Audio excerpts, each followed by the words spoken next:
عثمان.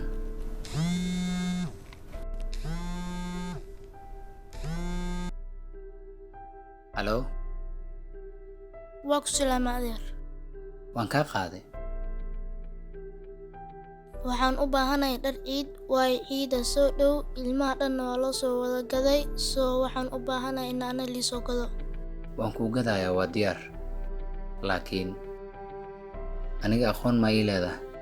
maya laakiin waxaan arkay sawir aabahay iyo qof kale isla galeen oo ay gadaal ku qoran tahay haddaad wax u baahatiin oo aan joogin nambarka gadaal ku qoran weydiista.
saaxiibkay oo ahaa aabbaha waxa uu ahaa nin geesi ah oo dalkiisa jecel. adigana waxaan rajaynayaa inaad isagoo kale noqotid. asagana ilaahay u naxariisto.